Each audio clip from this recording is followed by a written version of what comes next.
నేను child marriage నాది, బాల్య వివాహం. ఏమీ సాధించలేదు. నాకు అప్పుడు చదువుకునేటప్పుడు కూడా చాలా ఆశలు ఉండేవి. ఏమీ సాధించలేదు, నేను ఏమీ చేయలేదు. ఏదో చేయాలి అని తపంతో ఉండేదాన్ని. ఏంటి అసలు ఇలా అయిపోతుంది నా లైఫ్, ఏంటి ఇటే వెళ్ళిపోతుందా ఏంటి అసలు నిండా 40-42 వచ్చేసరికి అమ్మమ్మ నాన్నమ్మ అయిపోయాను. అందరూ అమ్మమ్మ నాన్నమ్మ అయ్యావు అది ఇదని. నాకంటే ఏంటి మా వారు చాలా సపోర్టెడ్ అండి నాకు. అసలు ఆయన లేకపోతే నేను లేను. అంత సపోర్ట్ ఇస్తారు.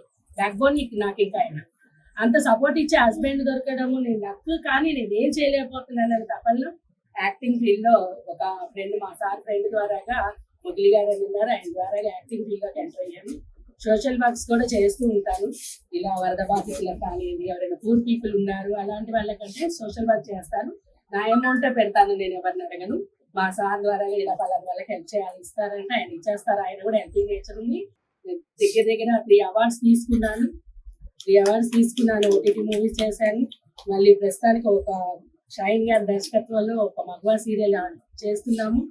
మళ్ళీ ఇంకా వేరే నెక్స్ట్ మూవీ పోలీస్ క్యారెక్టర్ ఇవన్నీ చేసుకుంటూ నాకంటూ నేను గొప్పగా బతుకుతున్నాను, నన్ను చూసి ఇంకొకరు ఆదర్శం కావాలి అన్న ఉద్దేశంలో మా వారిని ఎక్కడైనా మా వారిని ఇంట్రడ్యూస్ చేసుకుంటాను. ఎందుకంటే ఒక 12 ఏళ్ళ అమ్మాయిని మ్యారేజ్ చేసుకొని నేను ధైర్యంగా బయట సమాజంలో తిరగలుగుతున్నానంటే ఫస్ట్ ఆఫ్ ఆల్ ఆయన అండలేనిదైతే నేను చేయలేదండి. ఎందుకంటే వాళ్ళకి కాదని మనం బయటకు వెళ్ళి ఏం చేయలేము.